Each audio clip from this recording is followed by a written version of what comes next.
देखो यार, आप लोग पूछते रहते हो कि मैं कौन सा फॉन्ट यूज़ करता हूँ, कौन सा थीम यूज़ करता हूँ, कौन सा VS कोड का एक्सटेंशन यूज़ करता हूँ। तो चलिए इस बात का खुलासा इस वीडियो में मैं कर ही देता हूँ कि मैं कौन सा फॉन्ट और थीम का यूज़ करता हूँ। ठीक है, तो बेसिकली अगर मैं यहाँ पे एक्सटेंशन में जाऊँ तो यहाँ पे जो आपको एंड्रोमेडा थीम देखने को मिल रहा है ना, यही मैं थीम को यूज़ करता हूँ। और इस थीम में काफ़ी सारे और भी वेरिएंट है जो कि आप लोग यूज़ कर सकते हो। अगर मैं इस पर क्लिक करूँगा तो आप देखो टोटल 5 यहाँ पे थीम देखने को मिल रहे हैं। तो मैं यहाँ पे स्पेसिफिक बताऊँ ना, तो मैं यहाँ पे बॉर्डर्ड वाला थीम को यूज़ करता हूँ। ठीक है, तो अगर आपको ये थीम पसंद आ रहा है तो आप भी इसे सेट कर लेना। उसके बाद यहाँ पे कौन सा फॉन्ट यूज़ करता हूँ वो मैं दिखाता हूँ। तो मैं इसके सेटिंग्स में आ जाता हूँ और यहाँ पे मैं अगर सेटिंग्स सर्च मारूँ तो यहाँ पे आपको जेसन फाइल्स मिलेगा, तो इस पर आप क्लिक करना और उसके बाद आपको ये जो फॉन्ट फैमिली है आपका देखना है कौन सा है। तो मैं यहाँ पे फॉन्ट यूज़ करता हूँ जेट ब्रेन्स मोनो। तो अगर आपको सेम फॉन्ट चाहिए तो आप ये फॉन्ट को सबसे पहले इंस्टॉल कर लो अपने सिस्टम पे, और उसके बाद ये जो टेक्स्ट अगर आप यहाँ पे लिखते हो तो आपका भी फॉन्ट अप्लाई हो जाएगा। नहीं तो आप इधर उधर गूगल में सर्च करना, आपको ट्यूटोरियल इसके रिगार्डिंग मिल जाएगा। उसके बाद यहाँ पे जो लिगेचर का ऑप्शन है उसे आप ट्रू कर देना। इससे बेसिकली होता क्या है कि आपका जो भी इक्वल टू होता है, जैसे कि यहाँ पे इक्वल ट्रिपल इक्वल टू होता है, वो ज्वाइन हो जाता है। अगर मैं इसको अलग अलग रखूँ तो देखो कुछ ऐसा है, लेकिन जब साथ में जाएगा तो वो इस टाइप से ज्वाइन हो जाएगा। उसी तरीके से ये आपका ग्रेटर देन इक्वल टू है ना, अगर ये साथ में जाएगा तो ये ज्वाइन हो जाएगा। तो लिगेचर के मदद से कुछ ऐसा हो जाता है। तो इससे बेसिकली कुछ होता नहीं है, बस दिखने में अच्छा लगता है। ठीक है, तो अगर आपको ये अप्लाई करना है तो आप कर लेना, लिगेचर का जो ऑप्शन है उसे यहाँ पे ट्रू कर देना। ठीक है, तो ये बेसिक सा सेटिंग था जो कि मैं अपना एडिटर में यूज़ करता हूँ। अब चलिए देखते हैं कि कौन सा मैं एक्सटेंशन यूज़ करता हूँ ज़्यादातर। ठीक है, तो मैं जो ज़्यादा यूज़ करता हूँ वही बताऊँगा। ठीक है, तो ये जो एंड्रॉयड iOS इमुलेटर है वो मैं कब यूज़ करता था, जब मैं ऐप्स बनाता था, फ्लटर का यूज़ करता था ना तब। तो इससे क्या होता है बेसिकली, अगर आप Ctrl+Shift+P लिखोगे और यहाँ पे एमुलेटर पे क्लिक करो या फिर एमुलेटर सर्च मारोगे और इस पर क्लिक करोगे तो आपको यहाँ पे एंड्रॉयड और iOS के एमुलेटर मिलेंगे। लेकिन अगर आप विंडोज़ यूज़ कर रहे हो तो आपको iOS वाले में नहीं मिलेंगे, क्योंकि विंडोज़ में आप iOS के यहाँ पे एमुलेटर चला नहीं सकते। ठीक है, तो मैं चलिए iOS का ही यहाँ पे सिलेक्ट करता हूँ। उसके बाद यहाँ पे मुझे फ़ोन्स चुनने बोलेगा कौन सा एमुलेटर चलाना है। ठीक है, तो मैं यहाँ पे अगर iPhone 14 चुन लेता हूँ तो यहाँ पे एक एमुलेटर खुलेगा। देखो कुछ ऐसा यहाँ पे स्पिन अप होगा। तो जब भी अगर आप लोग रिएक्ट नेटिव का ऐप यहाँ पे बना रहे हो या फिर अगर आप फ्लटर के ऐप्स बना रहे हो तो उस केस में आपको ये एक्सटेंशन काफ़ी फ़ायदेमंद देगा, क्योंकि यहीं पे आपका एमुलेटर रहेगा। तो आप जो भी चेंजेस करोगे कोड में वो आपके सारे यहीं पे शो हो जाएंगे। ठीक है, तो ये काफ़ी यूज़फुल एक्सटेंशन है। तो यहाँ पे हम लोगों ने एमुलेटर वाला एक्सटेंशन तो देख लिया, अब देखते हैं और कौन कौन से यहाँ पे एक्सटेंशन है। ठीक है, तो ये दोनों तो आपका एक थीम का एक्सटेंशन है तो इसको छोड़ देंगे। उसके बाद यहाँ पे अगर आप देखो तो यहाँ पे एक ऑटो रीनेम टैग, तो ये जो एक्सटेंशन है ना वो काफ़ी यूज़फुल एक्सटेंशन है। इससे आपका क्या होता है कि आपका जो भी HTML का टैग है, जैसे कि ये है, ये फिलहाल मैं JSX का दिखा रहा हूँ एग्जांपल। तो अगर आपको इसको और इसको एक साथ यहाँ पे एडिट करना है ना, तो ये अगर आप एक्सटेंशन इंस्टॉल कर लेते हो ऑटो रीनेम टैग तो कर सकते हो। ठीक है, तो अगर मैं यहाँ पे 1 2 3 लिखूँ तो देखना इसका जो कंसेक्यूटिव क्लोजिंग टैग है उसमें भी यहाँ पे एडिट हो रहा है। तो अगर आप लोग इसको नहीं रखते तो आप पहले यहाँ एडिट करते फिर यहाँ एडिट करते तो काफ़ी वक्त आपका बर्बाद हो जाता। ठीक है, तो ये भी काफ़ी यूज़फुल एक्सटेंशन है, आप जाके इंस्टॉल कर लेना। उसके बाद एक है बैच रीनेम, तो ये जो एक्सटेंशन है ये भी काफ़ी यूज़फुल है। अगर आपको मल्टीपल यहाँ पे फाइल्स को एक बार रीनेम करना है, जैसे कि ये एग्जांपल देखो, इसमें क्या हो रहा है कि काफ़ी सारे फाइल्स हैं, इसमें सबके आगे में यहाँ पे लैंग्वेज लगाना है। ठीक है, तो एक साथ सेलेक्ट हो गया और यहाँ पे टेक्स्ट फाइल में आप एक साथ यहाँ पे सेलेक्ट करके कुछ भी डालोगे, सब फाइल रीनेम हो गया। ठीक है, तो ये जो एक्सटेंशन है वो कभी कभी आप यूज़ करोगे। मुझे तो एक बार ज़रूरत पड़ी थी तो मैं इसका यूज़ किया था। ठीक है, इस वजह से यहाँ पे पड़ा हुआ है। ठीक है, उसके बाद है थीम को छोड़ते हैं। उसके बाद यहाँ पे है कोड टाइम, तो ये जो कोड टाइम है ना वो काफ़ी हेल्पफुल एक्सटेंशन है। अगर आप अपना टाइम को ट्रेस करना चाहते हो कि आपने कितना देर यहाँ पे कोड किया, तो अगर आप लोग स्टूडेंट हो और वेब डेवलपमेंट ये सब सीख रहे हो तो अगर आप अपना टाइम ट्रेस करोगे ना तो आपको पता चलेगा कि भाई मैंने कितना देर टाइम स्पेंड किया। तो इसका मैं आपको इंटरफेस दिखाता हूँ तो आपको ज़्यादा अच्छा लगेगा। जैसे मैं इस पर क्लिक करके इसके डैशबोर्ड पे आ जाता हूँ, और ये एक्सटेंशन को यूज़ करने के लिए आपको गिटहब का अकाउंट या फिर माइक्रोसॉफ्ट का अकाउंट चाहिए, आप साइन इन कर लेना। तो यहाँ पे देखो टुडे मैंने कितना यहाँ पे कोड किया है, सिर्फ 30 मिनट ही किया है। अगर आप कल का यहाँ पे स्टैट्स देखोगे तो मैंने यहाँ पे 7.5 घंटे यहाँ पे कोड किए थे और एक्टिव टाइम यहाँ पे 5 घंटा था, ठीक है। और इस वीक का देखो मैंने टोटल कितना यहाँ पे कोड किया है, ठीक है। तो इस टाइप का अगर आपको पूरा ट्रेस रखना है कि आपने कितना क्या किया, तो ये एक्सटेंशन काफ़ी यूज़फुल है, आप ज़रूर से जाके इसे इंस्टॉल कर लो, ठीक है। उसके बाद एक है कलर हाईलाइट। तो अगर आप अपने कोड में कहीं भी यहाँ पे हैक्स कोड लिखोगे ना, तो यहाँ पे आपका यहाँ पे कलर हाईलाइट हो जाएगा। तो अगर मैं लिखूँ हैच और यहाँ पे 000 जो कि ब्लैक का कोड है, यहाँ पे देखो कलर यहाँ पे हाईलाइट हो रहा है। अगर मैं यहाँ पे आगे में डबल F लगा दूँ तो यहाँ पे रेड हो जाएगा, ठीक है। तो इस टाइप का अगर आपको हाईलाइटिंग चाहिए तो आप लोग कलर हाईलाइट का यहाँ पे एक्सटेंशन का यूज कर सकते हो। उसके बाद है कंसोल निंजा। तो ये जो कंसोल निंजा एक्सटेंशन है वो काफ़ी रिसेंटली यहाँ पे लॉन्च हुआ है और ये जो एक्सटेंशन है वो आपका इतना हेल्प करेगा अगर आप लोग ऐप बनाते हो। तो बेसिकली आपके जितने भी लॉग्स है वो आप डायरेक्टली एडिटर के अंदर ही देख सकते हो। जैसे कि यहाँ पे आप एग्जांपल देखो, यहाँ पे आप लोग डायरेक्टली देख सकते हो और यहाँ पे एरर्स भी यहाँ पे शो करा सकते हो, ठीक है। तो ये काफ़ी हेल्पफुल है, तो इसे जाके आप ज़रूर से इंस्टॉल कर लेना। और इसके ऊपर मैंने डेडिकेटेड शॉर्ट्स बना रखा है, तो आप लोग उसको भी जाके देख सकते हो, ठीक है। उसके बाद एक है ENV फाइल। तो ENV फाइल होता क्या है? तो बेसिकली आपका जितना भी सिक्योरिटी कोड होता है जो कि आप लोग गिटहब पे अपलोड नहीं करना चाहते हो, तो उसको आप लोग ENV के फाइल में रखते हो। तो ये जो ENV एक्सटेंशन क्या करता है, उसको हाईलाइट करता है। तो अगर आपको जो कलर उसका अच्छा चाहिए या फिर उसका सिंटैक्स अच्छा चाहिए, तो उस केस में आप लोग इस एक्सटेंशन को इंस्टॉल करोगे तो आपका जो हाईलाइटिंग है ENV फाइल का वो अच्छा हो जाएगा, ठीक है। अब ENV के बाद ये काफ़ी इंपॉर्टेंट एक्सटेंशन है जिसका नाम है react Redux react native snippet. तो अगर आप अपना कोड को फास्ट लिखना चाहते हो, जैसे कि अगर मैं आपको एग्जांपल दिखाऊं, जैसे यहाँ पे मैं आता हूँ और यहाँ पे मैं लिखूँ यूज़ स्टेट, ठीक है। तो यहाँ पे देखो, यहाँ पे आ रहा है यूज़ स्टेट स्निपेट। तो ये जो आ रहा है ना, इस पर अगर मैं जैसे क्लिक करूँगा तो देखो अपने आप यहाँ पे यूज़ स्टेट का बॉयलर प्लेट कोड लिख के आ गया। उसी तरीके से अगर मैं यूज़ इफेक्ट लिखूं तो इस पर क्लिक करूंगा तो देखो यूज़ इफेक्ट का यहाँ पे आ गया। और उसी तरीके से अगर मैं कोई कंपोनेंट बनाता हूँ, अभी फ़िलहाल इसको मैं कमेंट करता हूँ और यहाँ पे मैं लिखूंगा RAFCE, तो यहाँ पे देखो ये हो गया। तो ये जो हो रहा है ना, ये आपका इस एक्सटेंशन की मदद से हो रहा है।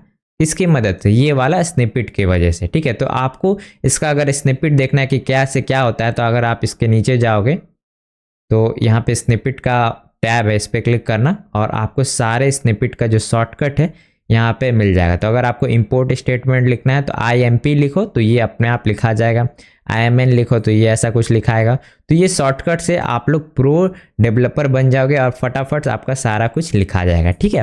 तो ये भी काफ़ी इंपॉर्टेंट है। उसके बाद है कि ESLint। तो जो ESLint है वो आपका क्या करता है, आपको बग फ्री कोड लिखने में हेल्प करता है। और एक और हेल्प करता है कि अगर आपको जो भी ऑर्गेनाइजेशन है उसमें अगर आपने कुछ ESLint का यहाँ पे सेटिंग्स कर रखा है कि आपका जो कोड स्टाइल कुछ ऐसा होना चाहिए, तो अगर आप इसको इंस्टॉल करके रखते हो ना और यही सेम फाइल अगर किसी और डेवलपर को दोगे और उसमें वो किसी और तरीके से यहाँ पे फंक्शन नेम रखेगा या फिर कुछ और रखेगा, तो यहाँ पे एरर थ्रो करेगा, ठीक है। तो बेसिकली ESLint एक क्या होता है, रूल सेट होता है आपका एडिटर में, जो कि अप्लाई करने से होता है क्या कि सारे डेवलपर उसी कोड की तरह मतलब कोड लिखेंगे, ठीक है। तो इसका भी एक आता है कॉन्फिग फाइल। तो अगर मैं यहाँ पे जाऊँ तो यहाँ पे देखो क्या क्या यहाँ पे रूल्स सेट किए गए हैं। तो ये सब रूल्स के अकॉर्डिंग ही सारे डेवलपर को यहाँ पे कोड लिखना पड़ेगा। तो इससे क्या होता है कि अच्छा कोड यहाँ पे लिख के आता है, ठीक है। तो ये भी काफ़ी कूल एक्सटेंशन है, आप जरूर से इसको इंस्टॉल कर लेना। इससे क्या होगा कि आपका शुरू में ही काफ़ी सारे बग्स यहाँ पे शो कर देगा, ठीक है। जैसे कि अगर मैं आपको कहीं मैप दिखाता हूँ तो यहाँ पे देखो मैप यूज़ हो रहा है। तो अगर मैं यहाँ पे की को हटा देता हूँ तो यहाँ पे देखो एरर थ्रो कर रहा है। तो ये जो एरर आ रहा है वो आपका ESLint के वजह से आ रहा है। तो ये जो एक्सटेंशन है ना ESLint, इसकी वजह से। तो इसमें काफ़ी सारे कॉन्फ़िगरेशन होते हैं, तो इसका आप लोग डेडिकेटेड यूट्यूब पे वीडियो देख लेना, आपको पता चल जाएगा कि कैसे इसे सेटअप करना। तो ये आपका रियल टाइम में ही देखिए बता रहा है कि अगर मैं की हटा देता हूँ तो यहाँ पे एरर थ्रो कर रहा है कि भाई आपने की को मिस कर दिया, ठीक है। तो इस टाइप का जो भी बग्स होते हैं या फिर कोडिंग स्टाइल होते हैं वो सारा आपको यहाँ पे शुरू में ही बता देगा, ठीक है। अब ESLint के बाद यहाँ पे देखो एक एक्सटेंशन है गिटहब कोड स्पेसेस। तो ये जो एक्सटेंशन है ना वो काफ़ी यूज़फुल है अगर आपको जो भी कोडिंग है डायरेक्टली ब्राउज़र पे करना है या फिर किसी भी डिवाइस पे करना है तो आप इसकी मदद से कर सकते हो। तो इसका मैं एग्जांपल अगर दिखाऊं, अगर मैं अपना कोई भी रेपोजिटरी है यहाँ पे खोलता हूँ तो ये जो रेपोजिटरी आप देख रहे हो इसमें आपका GitHub code spaces already link है। अगर मैं डॉट दबाता हूँ कीबोर्ड पे तो यहाँ पे देखो गिटहब डेव आ रहा है और ये आपका जो इन्वायरमेंट है इसमें आप लोग डायरेक्ट कोड करके आउटपुट देख सकते हो। तो ये आपका गिटहब कोड स्पेसेस की हेल्प से हो रहा है, ठीक है। तो उसी के लिए यहाँ पे एक एक्सटेंशन है जो कि आपका VS कोड और इसको दोनों को लिंक कर रहा है लोकली वाले। तो गिटहब कोड स्पेसेस के बाद अगर आप देखो यहाँ पे 3 मैंने गिटहब कोपायलट के एक्सटेंशन इंस्टॉल किए। तो बेसिकली सबका यहाँ पे वेटिंग लिस्ट चल रहा था तो मुझे यहाँ पे सबको ट्राई करना था कि क्या इसमें क्या क्या क्या खूबियाँ हैं, तो इस वजह से मैंने यहाँ पे इंस्टॉल करके रखा है, ठीक है। और ये जो गिटहब कोपायलट चैट है ना इसका मुझे एक्सेस भी मिल गया है तो इसके वजह से मैंने क्या किया है, एक VS कोड का इनसाइडर ऐप होता है उसे मैंने इंस्टॉल किया है, ठीक है। तो मैं आपको वो खोल के दिखाता हूँ। तो ये है वो इनसाइडर ऐप। तो ये जो ऐप देख रहे हो उसका थोड़ा कलर अलग है। तो इसके अंदर मुझे चैट का ऑप्शन मिला है, गिटहब कोपायलट चैट। तो यहाँ पे मैं कोई भी क्वेश्चन यहाँ पे कोडिंग रिलेटेड पूछ सकता हूँ, ठीक है। तो इसका अगर आपको डेमो देखना है ना तो कमेंट सेक्शन में जरूर से बताओ, मैं यहाँ पे जरूर से उसके बारे में भी वीडियो बना दूंगा। तो यहाँ पे मैं लिखता हूँ हाउ टू ऐड 2 नंबर्स, ठीक है। तो ये बेसिक सा है। तो यहाँ पे ये थिंक कर रहा है और यहाँ पे पाइथन का कोड आ गया। तो मैं इसको बोलता हूँ I want Java script code, ठीक है। तो यहाँ पे देखो एग्जैक्टली जावा स्क्रिप्ट का कोड आ गया। और यहाँ पे अगर मैं बोलूँगा कि इस कोड को मुझे जावा में कन्वर्ट करना है तो मैं यहाँ पे डबल कोट्स के अंदर इसे डाल देता हूँ और यहाँ पे मैं लिखता हूँ, लिखने से पहले ही क्लिक हो गया, फिर से डालता हूँ I want to convert this code into Java code, ठीक है। तो ये मैं जैसे लिखूँगा तो ये जावा का यहाँ पे कोड लिख के दे दिया, ठीक है। तो ये काफ़ी यूज़फुल होने वाला है, ठीक है। तो इसका मैं ज़रूर से यूज़ करके आपको बताऊंगा और इसके ऊपर एक डेडिकेटेड वीडियो भी आएगा, ठीक है। तो कमेंट सेक्शन में बताओ आपको इसके रिलेटेड वीडियो चाहिए कि नहीं, ठीक है। तो इसको भी फिलहाल बंद कर देते हैं। तो ये दोनों का मुझे अभी एक्सेस मिला नहीं है। तो ये है गिटहब पुल रिक्वेस्ट और इशूज़। तो अगर आप लोग गिटहब को कुछ ज़्यादा ही यूज़ करते हो तो ये आपको मिलता है एक्सटेंशन जहाँ पे आप लोग देख सकते हो कि आप लोग कहाँ कहाँ चेंजेस किए हो। तो अगर आप गिटहब को यूज़ करते हो तो ज़रूर से इसको आप रख सकते हो, ठीक है। इसके बाद है गिट लेंस जो कि आपका पूरा पेड ऐप आप बोल सकते हो, पेड एक्सटेंशन। तो अगर मैं किसी भी लाइन पे क्लिक कर रहा हूँ तो यहाँ पे देखो आपको एक मंथ शो कर रहा है और यहाँ पे दिखा रहा है कि कब मैंने इसको मर्ज किया है, क्या मैंने चेंजेस किया था, कौन से कमिट में ये चेंजेस हुए, सारे यहाँ पे दिख रहे हैं, ठीक है। तो ये आपका दिख रहा है किस एक्सटेंशन के वजह से, आपका गिट लेंस के वजह से। तो अगर आपको सेम बिहेवियर चाहिए तो आप इसका इंस्टॉल कर सकते हो, ठीक है। उसके बाद है HTML2 CSS ऑटो कंप्लीशन। तो मैं यहाँ पे जब HTML और CSS का कोर्स पढ़ा रहा था ना तो उसमें मैंने इसका यूज़ किया था। तो बेसिकली क्या होता है कि अगर आप HTML के अंदर जो भी क्लासेस अगर लिख देते हो और अगर आप CSS में जाके उस क्लासेस को लिखोगे ना तो वहाँ पे आपको ऑटो सजेशन देगा। देखो यार, अगर आप बोर हो रहे हो तो आप वीडियो छोड़ के जा सकते हो, अगर आपको फिर भी मेरे एक्सटेंशन के बारे में जानना है तो बने रहो, ठीक है। तो उसके बाद आप देखते हैं HTML CSS के बाद यहाँ पे लाइव प्रीव्यू करके एक्सटेंशन है। तो अगर आप लोग HTML का कोड लिखते हो और चाहते हो कि ब्राउज़र आपके VS कोड के अंदर ही आ जाए तो आप लोग लाइव प्रीव्यू एक्सटेंशन का यूज़ करके डायरेक्टली आप लोग ब्राउज़र यहाँ पे खोल सकते हो, ठीक है। तो मैं HTML का कोड कहीं लिखा हूँ क्या, एक मिनट, मैं एक फाइल ही बना देता हूँ आपके लिए, ठीक है, आपके लिए कर रहा हूँ। तो मैं लिखता हूँ index.html और एक बॉयलर प्लेट कोड जनरेट कर लेता हूँ, ठीक है। उसके बाद यहाँ पे सर्च का आइकन है, इस पर मैं क्लिक करूँगा तो देखो यहाँ पे आ गया। तो यहाँ पे मैं कुछ भी लिखता हूँ, हेलो दिस इज एक्सटेंशन, ठीक है। तो जो भी मैं यहाँ पे एडिट कर रहा हूँ रियल टाइम में यहाँ पे दिख रहा है, ठीक है। तो अगर आपको इस टाइप का कुछ बिहेवियर चाहिए तो आप लोग कर सकते हो इस एक्सटेंशन को इंस्टॉल, ठीक है। तो अब लाइव प्रीव्यू के बाद एक एक्सटेंशन है लाइव सर्वर।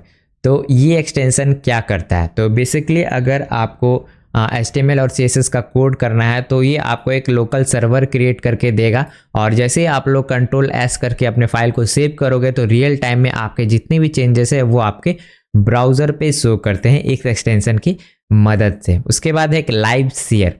तो ये एक्सटेंशन के बारे में काफ़ी कम लोग जानते हैं स्टार्टिंग में।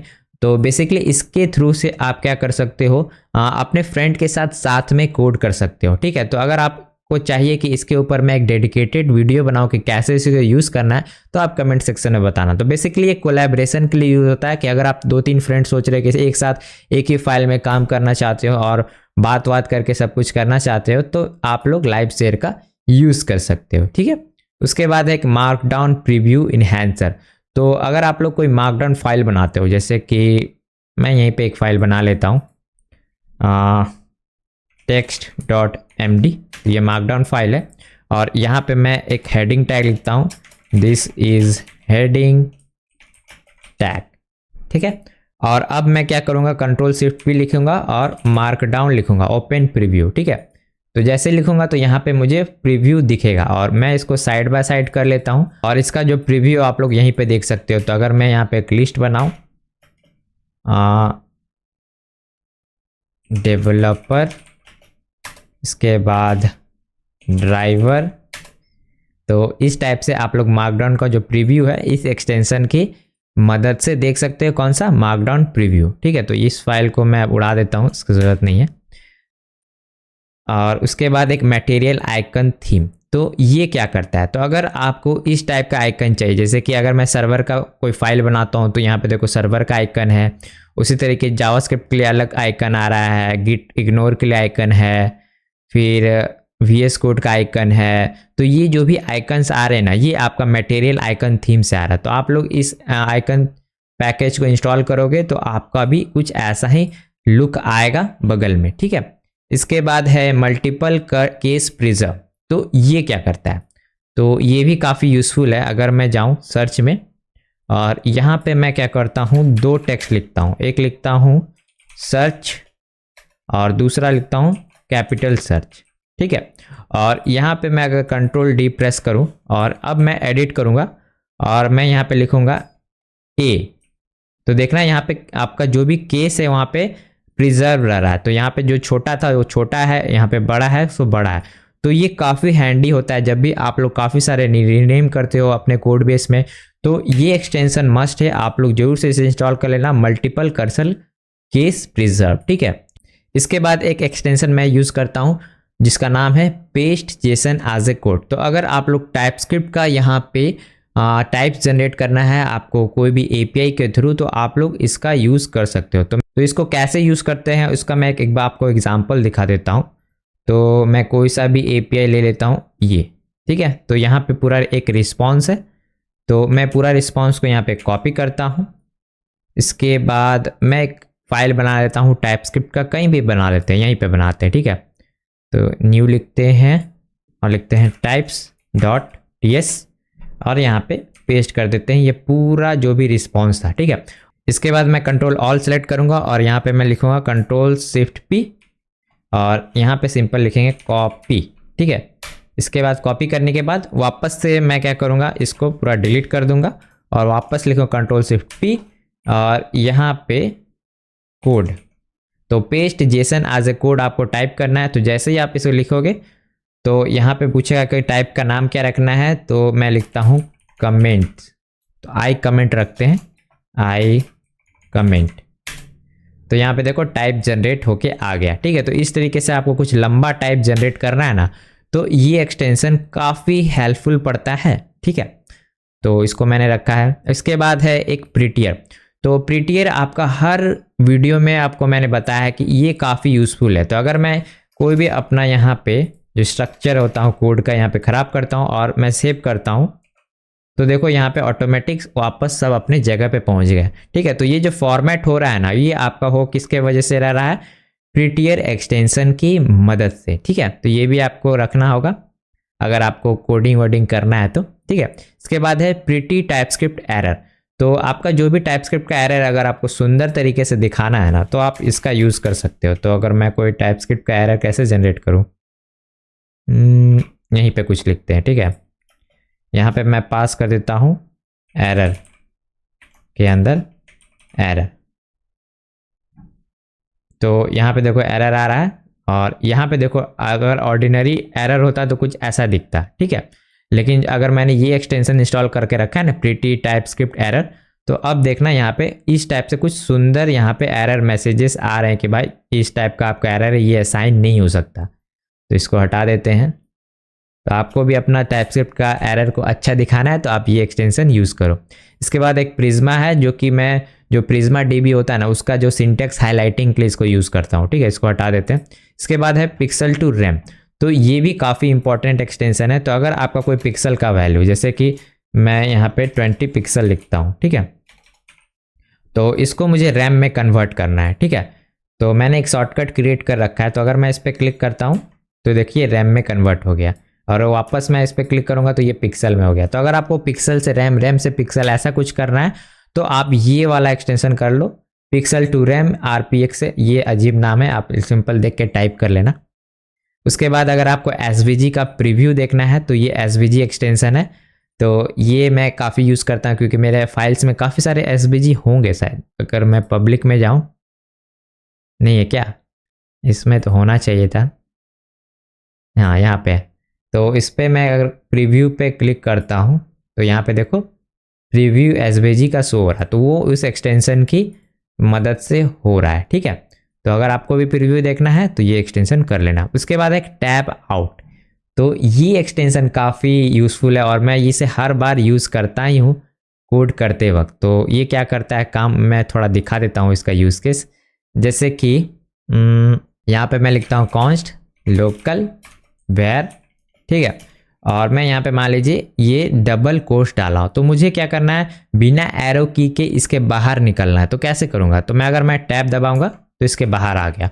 तो टैब आउट एक्सटेंशन जो क्या करता है, यही काम के लिए यूज़ होता है। जैसे कि यहाँ पे चक्रा का कुछ भी है, अगर मैं यहाँ पे कुछ कोड कर रहा हूँ और मुझे बाहर निकलना है तो टैब में क्लिक करूँगा, बाहर आ जाऊँगा, ठीक है। तो ये एक्सटेंशन काफ़ी यूज़फुल है अगर आपको जल्दी जल्दी कोड करना है तब, ठीक है। तो आप जरूर से इसे इंस्टॉल कर लेना, टैब आउट। इसके बाद अगर टेलविंड यूज़ करते हो तो टेलविंड इंटेलिजेंस का यूज़ करना, ये आपका कोड कंप्लीशन देगा, ठीक है। तो ये एक इंटेलिजेंस है जो कि आपका जो भी कोड करोगे टेलविंड का, वहाँ पे आपको सजेशंस प्रोवाइड करता है।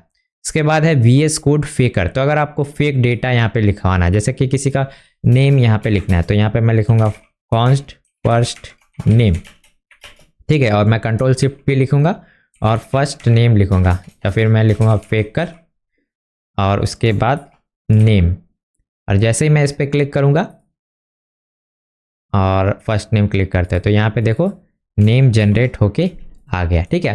तो इस तरीके से पूरा फेकर एक्सटेंशन है, जो कि अगर आपको फेक डेटा कहीं पर भी लाना है तो आप इसका यूज़ कर सकते हो, ठीक है। तो लिस्ट लगभग ख़त्म हो गया है। तो VS कोड स्टाइल कंपोनेंट क्या करता है, बेसिकली अगर आप स्टाइल कंपोनेंट यूज़ करते हो तो उसका सिंटेक्स हाईलाइटिंग करता है। गाइज अब मैं आपको जो एक्सटेंशन बता रहा हूँ ना, उसका मैंने पेड सब्सक्रिप्शन लेके रखा है। ये इतना इंपॉर्टेंट है और इससे मेरा इतना टाइम बचता है कि क्या ही बोलूँ, मेरा 10x वर्क यही करके दे देता है। तो अगर मैं यहाँ पे लिखूँ create list of array of days, ठीक है, तो यहाँ पे देखिए पूरा डेज निकल के आ गया, ठीक है। तो ये कौन सा एक्सटेंशन ऐसा कर रहा है, तो ये आपका कर रहा है गिटहब कोपायलट। तो इसका मैंने पेड सब्सक्रिप्शन लेके रखा है जो कि $10 पर मंथ पड़ता है, लेकिन ये काफ़ी वर्थ इट है और मुझे इससे काफ़ी सारे काम कराने हैं तो मैं करवा सकता हूँ। तो मैं यहाँ पे लिखूँगा ट्रिम फर्स्ट 3 लेटर्स, ठीक है।